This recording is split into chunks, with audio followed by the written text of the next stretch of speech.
Sonia Lavadigneux, je voudrais me tourner vers vous pour, pas compléter, mais aborder d'une autre façon l'enjeu de la journée, c'est le logement et la mixité urbaine.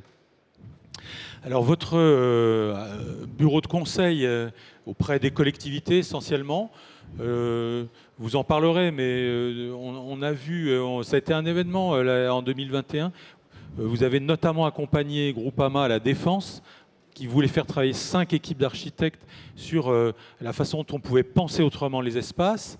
Alors, cette question de la mixité urbaine que nous posons dans cette journée, comment est-ce qu'elle se pose pour vous ? Elle se pose d'une façon qui me paraît déjà devoir ramener au pourquoi. Oui. Pourquoi est-ce qu'on veut de la mixité finalement ? Pourquoi est-ce que ça nous intéresse ? Et la raison fondamentale, anthropologique, si j'ose dire, de notre espèce humaine, c'est lié au fait que nous aimons habiter ensemble, en fait. Sinon, vous pensez bien que le modèle de l'ermite sur sa montagne aurait eu beaucoup plus de succès que ce qu'il a. On n'a finalement que quelques candidats ermites, il y en a 4-5 par an, des candidats à habiter ensemble, malgré les imaginaires qu'on peut avoir, sont en fait beaucoup plus nombreux. La grande majorité d'entre nous préférons habiter avec d'autres personnes, préférons travailler avec d'autres personnes, aimons apprendre avec d'autres personnes, et c'est l'essence même de l'humanité que de se regrouper, que d'essayer d'être ensemble. Et on a d'ailleurs bien vu lors de ce Covid à quel point c'était compliqué de ne pas pouvoir être ensemble. Et donc je pense que déjà si on place ce besoin fondamental d'être avec d'autres humains au cœur de la question de la mixité, et qu'on se dit le but final en produisant de la mixité, c'est de brasser le plus possible d'autres humains. Et quand je dis d'autres humains, il y a bien 2 mots là-dedans, autres et humains.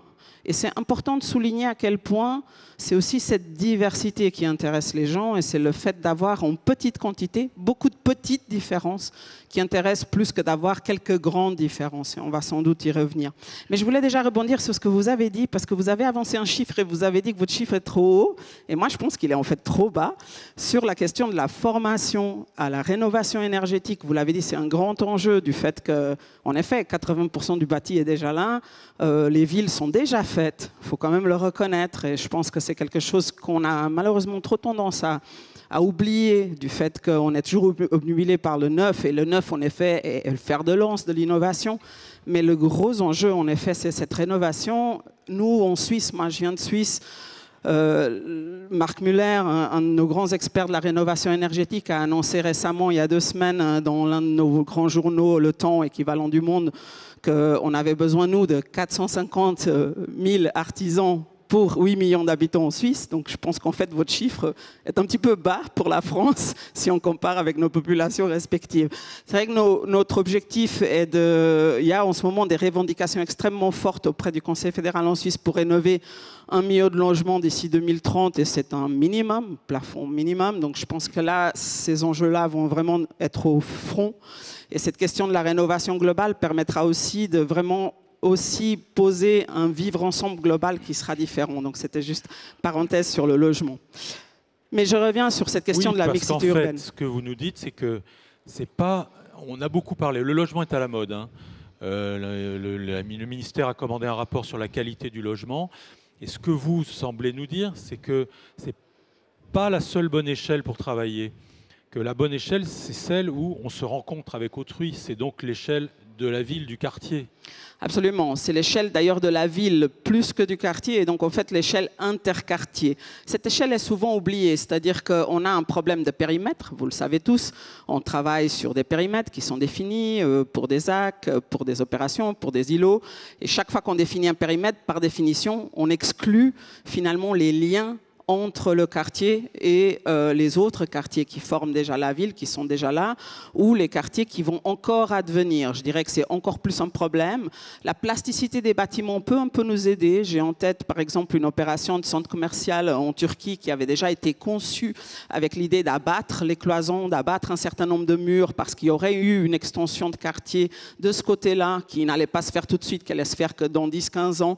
Et ils avaient déjà prévu qu'ils allaient devoir rouvrir le centre commercial vers ce nouveau quartier et donc qu'ils l'ont prévu comme ça, dans cette logique de plasticité.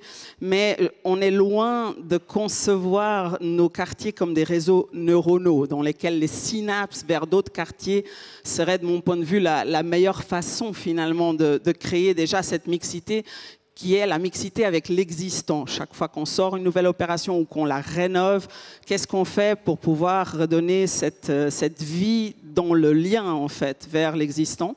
Ça, c'est un premier enjeu.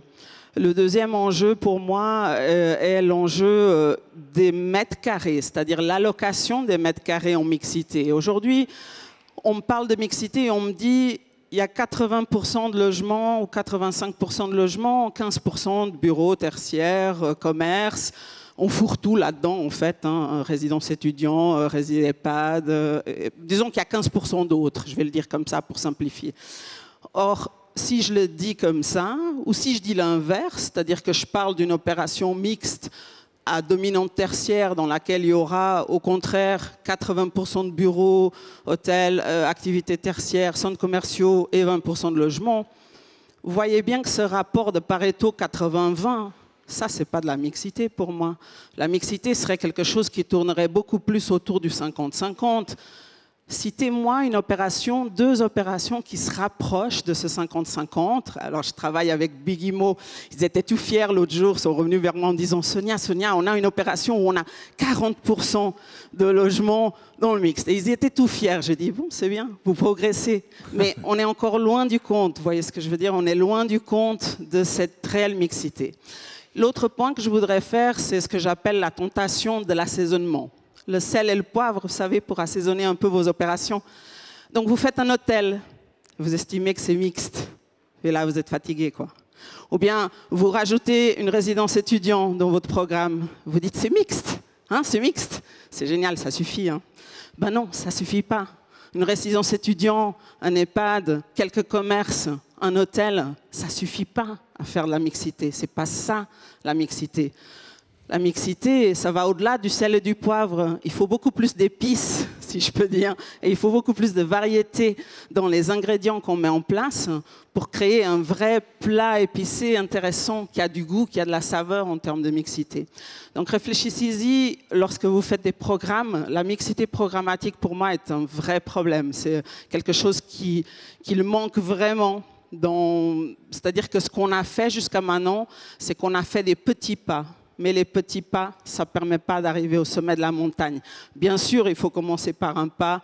Lao Tzu nous enseigne, tout grand chemin commence par un petit pas. Mais on ne peut pas se contenter d'un seul pas. Il faut vraiment aller plus loin dans cette recette pour que la mayonnaise prenne. Et ça va demander aussi beaucoup plus d'efforts dans la façon dont l'allocation des mètres carrés est redistribuée. C'est-à-dire qu'aujourd'hui, ce que je constate en France, c'est qu'on a encore vraiment une logique dans laquelle c'est les grands îlots, parfois les pièces urbaines, on arrive, je dirais, la maille de mixité, si vous voulez, elle reste trop large dans la plupart des opérations que j'observe. J'ai beaucoup de missions de monitoring, d'évaluation des usages après que les quartiers soient livrés et aussi de missions d'accompagnement pour la conception de nouveaux quartiers. Et ce que je constate généralement, c'est que la maille de mixité n'est pas assez fine. En Suisse, on essaye de faire de la mixité vraiment à l'immeuble, voire à l'étage. On essaye vraiment de mélanger le type de personnes, le type d'activité. Et ça, c'est quelque chose que je ne vois pas beaucoup en France. En France, on s'arrête souvent à l'échelle des gros îlots, on va dire, ou des grosses pièces urbaines. Une partie du quartier, c'est ça. Une autre partie du quartier, c'est ça.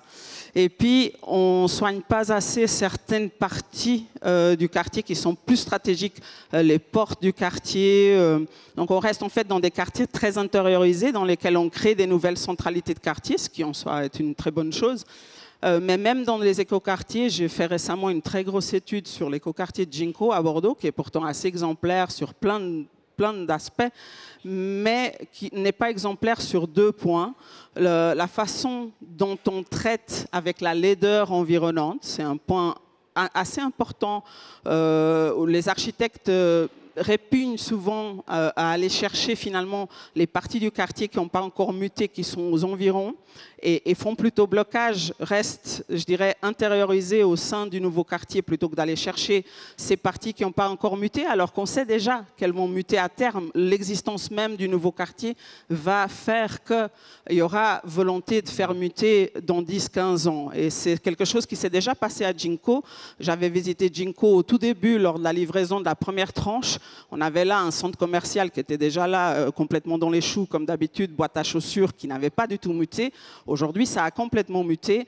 Et c'est le quartier de Jinko qui paraît ringard parce que les architectes de Jinko ont compté sur l'ancien centre commercial sans compter sur le fait qu'il allait forcément, comme toute symbiose, évoluer dans une nouvelle relation avec le nouveau quartier. Donc j'attire votre attention sur cette dimension de long cours, cette dimension temporelle des opérations qui a besoin d'intégrer cette mixité dans le temps.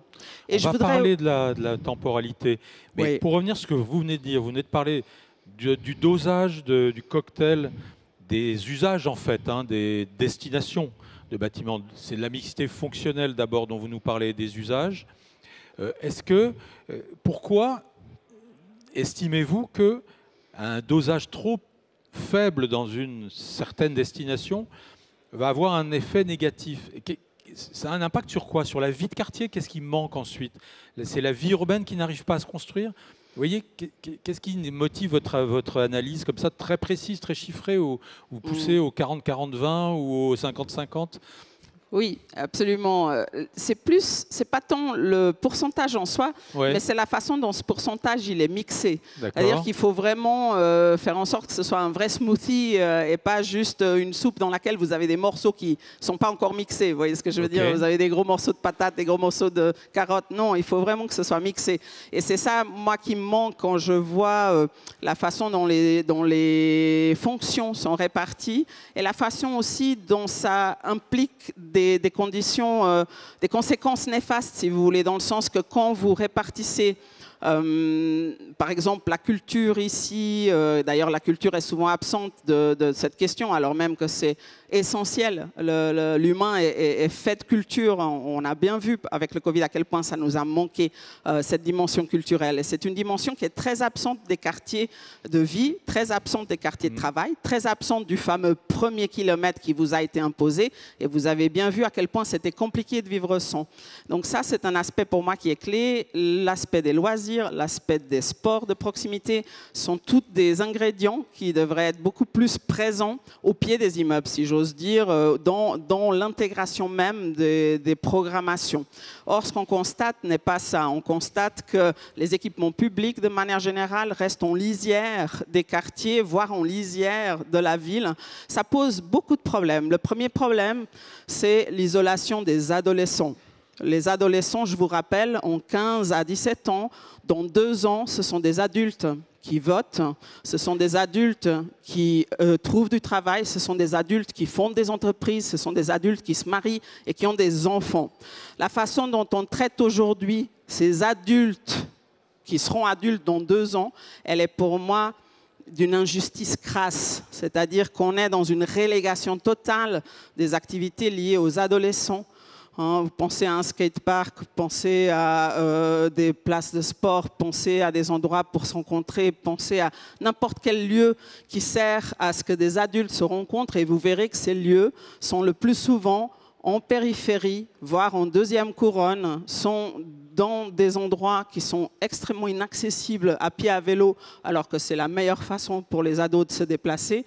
Ce qui incite encore à ce qu'on rentre dans des aspects mobilitaires qui sont compliqués. On voit bien cette je dirais, zoning générationnel, qui ne touche d'ailleurs pas que les ados, qui va toucher aussi très fortement les personnes âgées, qui va toucher aussi très fortement les enfants. Pensez à la difficulté aujourd'hui qu'un frère et sœur qui ont 4 ans de différence puissent trouver un endroit pour jouer ensemble. Même nos places de jeu sont clivées, sont séparées de façon intergénérationnelle. on a de la peine à mettre des petits-enfants avec des grands-enfants, à mettre des grands-enfants avec des préados, à mettre des préados avec des ados, à mettre des ados avec des adultes, à mettre des adultes avec des personnes âgées. On ne sait pas faire. On est dans un zoning générationnel complet et on se voile la face en se disant on fait de la mixité fonctionnelle, on a tout fait. On voit bien qu'on a un vrai souci à essayer de créer une vraie biodiversité des publics. Ça, c'est quelque chose qui nous manque réellement. On ne sait pas faire. On ne sait pas faire aux échelles dont on aurait besoin pour générer cette cohésion intergénérationnelle dont on a vraiment besoin. Et vous le savez aussi, ou vous ne le savez peut-être pas, que ce facteur-là, le facteur de la biodiversité des publics, le facteur qui amène à avoir plus d'enfants dans la rue, plus de personnes âgées dans la rue, c'est le premier facteur de sécurité au sein des quartiers et le premier facteur qui donne aux gens envie de se dire « là, je me sens en sécurité, là, je me sens bien, là, j'ai envie de vivre dans ce quartier, c'est un quartier où il fait bon vivre ». Vous avez parlé de biodiversité des publics, qu'est-ce que vous entendez par là? Merci. Le terme de biodiversité, généralement, il est réservé aux autres animaux, vous voyez. C'est vrai que la biodiversité, généralement, est un terme réservé en biologie. Et parfois, j'ai des éthologues qui sont étonnés de mon usage de ce terme. Je l'utilise à dessein pour insister sur la biodiversité. Ce n'est pas juste de la diversité. Ce qui distingue la biodiversité de la diversité, c'est le fait que c'est très imbriqué et que c'est très en symbiose et qu'il y a des vraies relations. La question n'est pas juste de juxtaposer les petits-enfants avec les grands ou les ados. Non, la question, c'est comment on va vraiment les faire interagir, les faire être ensemble réellement. Alors évidemment, il ne s'agit pas de dire qu'on va tous devenir super bons copains et qu'on va tous jouer à la pétanque ensemble. Ce n'est pas ça que je veux dire. Ce que je veux dire, c'est que par la coprésence très, on va dire, habituelle, hein, par cette familiarité qui est créée par le fait qu'on est très souvent au même endroit. Sortez en sortant d'ici, passez 3 minutes sur le parc Montsouris, vous verrez ce que je veux dire là, vous verrez ces interactions constantes en train de se faire entre voilà, petits, grands, entre des personnes d'un certain style, des personnes d'un autre style, des personnes de différents backgrounds. Nous savons faire de la mixité de ce type, de la biodiversité des publics. Nous savons le faire dans 2 cas, les parcs et les places, les grandes places. Mais généralement, au sein des quartiers, nous savons très peu le faire et nous ne savons pas le faire non plus dans les zones d'activité. Je voudrais encore revenir là-dessus pour dire que les adultes eux-mêmes sont zonés. Vous et moi, nous sommes tout le temps zonés dans des zones d'activité qui sont des zones uniquement liées au travail pour l'essentiel.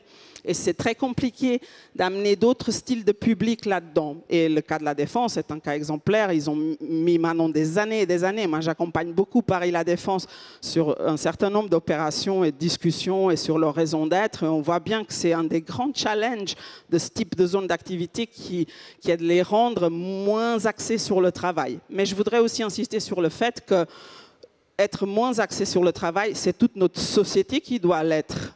Et le fait qu'on planifie encore du zoning comme si on était encore au 19e avec des problèmes de pollution. Vous l'avez dit, monsieur, c'est la même question. C'est qu'on est encore dans la logique de dire les professions devraient être séparées, alors qu'on est bien aujourd'hui dans une logique tertiaire, voire même quaternaire, expérientielle, dans laquelle ce serait plutôt bien qu'on soit tous ensemble. Il n'y a plus de raison, finalement, de séparer le travail des autres activités. Ça, je pense que c'est quelque chose qui nous perd beaucoup. Parce que réfléchissez à la chose suivante. Nous avons des villes qui sont toutes dimensionnées en termes de mobilité pour compenser ce zoning dont je parle, pour compenser ces distances domicile-travail, ces distances domicile-loisirs, ces distances domicile-sport, qui sont finalement pas plus nécessaires, et nous dimensionnons toute la ville pour l'heure de pointe. L'heure de pointe, c'est 1 heure par jour le matin, 1 heure par jour le soir. Donc, nous dimensionnons nos villes pour 365 heures par année. C'est ça que nous faisons. Il n'y a pas d'autre aberration plus grande que celle-là. C'est-à-dire de ne pas arriver à comprendre qu'il y a un facteur 10 entre 365 heures Il y a même un facteur 24, hein, si on compte vraiment toutes les heures de la journée. J'élimine un peu les heures de sommeil. Hein. Mais on voit bien qu'on a un vrai souci dans la façon dont nous dimensionnons parce que nous ne tenons pas compte de cette dimension temporelle. Or, les espaces n'existent pas. Rappelez-vous d'Einstein, rappelez-vous de votre fameuse équation E égale mc carré. Les espaces n'existent pas. La seule chose qui existe, c'est de l'espace-temps. La seule chose qui existe, c'est le temps que l'on investit dans les espaces. C'est ça qui les fait exister. Et aujourd'hui, la mixité temporelle, elle est très peu pensée, voire elle n'est pas pensée du tout dans les opérations. On a des logiques d'opération qui restent des logiques qui essayent de faire ce qu'elles peuvent avec les mètres carrés, alors même que les mètres carrés ne sont pas infinis et que vous voyez bien que vous n'arrivez pas à tout caser. Alors que si on avait une logique qui voudrait beaucoup plus travailler sur l'intensité temporelle, qui voudrait beaucoup plus travailler sur comment on arrive à faire en sorte que chaque heure de la journée, chaque heure de la semaine, chaque heure de l'année soit mieux utilisée, et bien là, on aurait d'autres types finalement. Et c'est ce mix des deux, biodiversité des publics et mixité temporelle, qui sont les deux leviers, les deux variables sur lesquelles vous avez encore à peine touché et qui vont vous permettre de sortir de votre pénurie de mètres carrés. Parce que le problème n'est pas les mètres carrés, le problème c'est les mètres carrés heureux. Comment allez-vous fabriquer ces mètres carrés heureux? Comment allez-vous fabriquer ces mètres carrés relationnels? Ces mètres carrés qui vont mettre les gens en relation. Parce que c'est ces mètres carrés-là qui comptent. Et ces mètres carrés-là, il y a des heures dans la journée où ils sont plus importants. Par exemple, planifier pour la pause de midi. C'est un moment qui est un moment crucial en termes de sociabilité, un moment crucial en termes d'échange, un moment où les enfants sortent de l'école, où les ados sont dans la rue, où les personnes âgées sont encore là, ou ne sont pas encore rentrées chez elles, un moment où on a plein d'actifs, ils ressortent dans la rue de leur bureau. Donc c'est un moment clé. La ville de Londres, par exemple, lors du Covid, a inventé des rues qu'ils appellent maintenant les rues comestibles de la pause de midi. Ils ferment à la circulation. Ils ont mis plein de mobilier urbain, plein de jeux, plein de choses pour sortir les gens des bureaux et les gens des logements dans la rue pendant la pause de midi. Ils ont créé spécifiquement ces nouveaux types de rues pour créer des espaces publics où il y a plus de mixité. Et ça a été voulu suite à ce Covid. Et je pense que c'est intéressant de réfléchir en termes de temps, d'espace-temps, plus que simplement d'espace. On a compris. Merci beaucoup de votre message. En tout cas, je retiendrai l'idée des mètres carrés heureux, qui est une belle ligne de conduite, en tout cas, je pense, pour tout le monde. Merci beaucoup, Sonia Lavadino.